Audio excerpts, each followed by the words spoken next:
हरे कृष्णा। आज हम श्रीमद् भगवद गीता के 14वें अध्याय का पाठ करेंगे।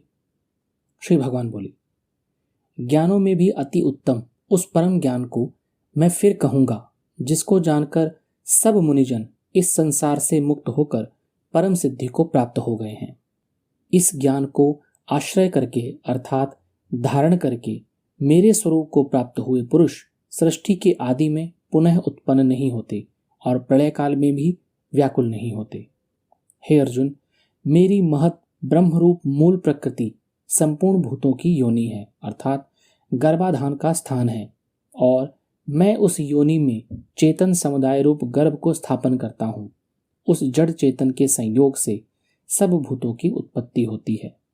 हे अर्जुन, नाना प्रकार की सब योनियों में जितनी मूर्तियां अर्थात शरीरधारी प्राणी उत्पन्न होते हैं, प्रकृति तो उन सब की गर्भ धारण करने वाली माता है और मैं बीज को स्थापन करने वाला पिता हूँ। हे अर्जुन, सत्वगुण, रजोगुण और तमोगुण ये प्रकृति से उत्पन्न तीनों गुण अविनाशी जीवात्मा को शरीर से बांधते हैं। हे निष्पाप, उन तीनों गुणों में सत्वगुण तो निर्मल होने के कारण प्रकाश करने वाला और विकार रहित है। वह सुख के संबंध से और ज्ञान के संबंध से अर्थात उसके अभिमान से बंधता है। हे अर्जुन, राग रूप रजोगुण को कामना और आसक्ति से उत्पन्न जान। वह इस जीवात्मा को कर्मों के और उनके फल के संबंध से बांधता है। हे अर्जुन, सब देहाभिमानियों को मोहित करने वाले तमोगुण को तो अज्ञान से उत्पन्न जान। वह इस जीवात्मा को प्रमाद, आलस्य और निद्रा के द्वारा बांधता है। हे अर्जुन, सत्वगुण सुख में लगाता है और रजोगुण कर्म में तथा तमोगुण तो ज्ञान को ढककर प्रमाद में भी लगाता है।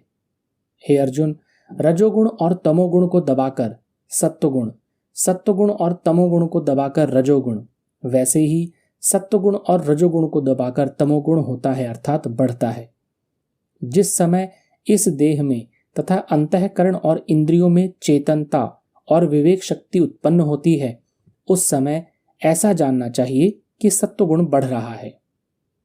हे अर्जुन, रजोगुण के बढ़ने पर लोभ, प्रवृत्ति, स्वार्थ बुद्धि से कर्मों का सकाम भाव से आरंभ, अशांति और विषय भोगों की लालसा ये सब उत्पन्न होते हैं। हे अर्जुन, तमोगुण के बढ़ने पर अंतःकरण और इंद्रियों में अप्रकाश, कर्तव्य कर्मों में अप्रवृत्ति और प्रमाद अर्थात व्यर्थ चेष्टा और निद्रा आदि अंतःकरण की मोहिनी वृत्तियां ये सभी उत्पन्न होते हैं। जब यह मनुष्य सत्वगुण की वृद्धि में मृत्यु को प्राप्त होता है, तब तो उत्तम कर्म करने वालों के निर्मल दिव्य स्वर्ग आदि लोकों को प्राप्त होता है। रजोगुण के बढ़ने पर मृत्यु को प्राप्त होकर कर्मों की आसक्ति वाले मनुष्यों में उत्पन्न होता है तथा तमोगुण के बढ़ने पर मरा हुआ मनुष्य कीट, पशु आदि मूढ़ योनियों में उत्पन्न होता है।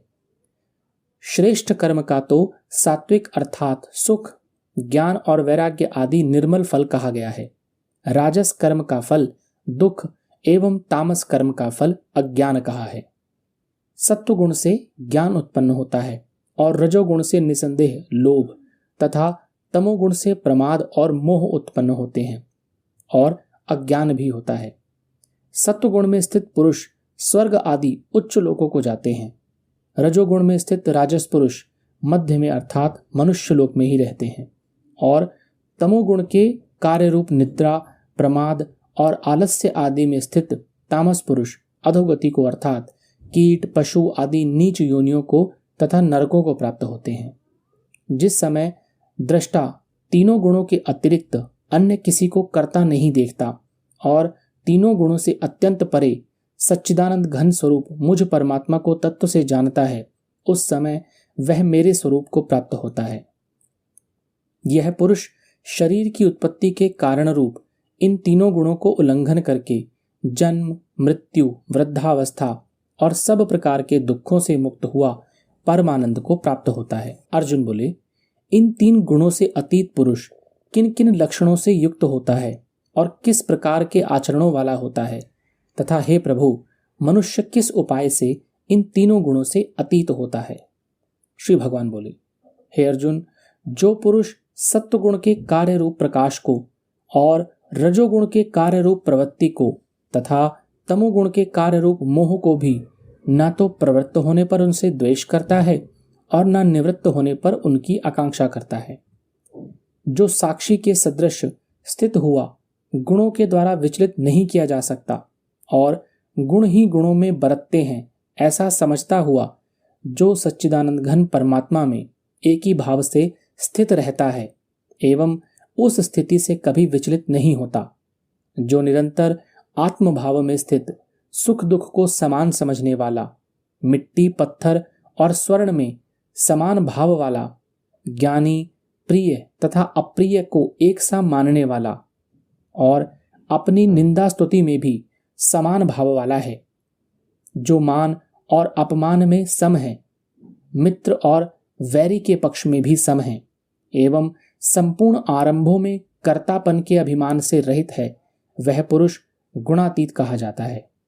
और जो पुरुष अव्यभिचारी भक्ति योग के द्वारा मुझको निरंतर भजता है, वह भी इन तीनों गुणों को भली भांति लांघ कर सच्चिदानंद घन ब्रह्म को प्राप्त होने के लिए योग्य बन जाता है, क्योंकि उस अविनाशी परब्रह्म का और अमृत का तथा नित्य धर्म का और अखंड एक रस आनंद का आश्रय मैं हूं।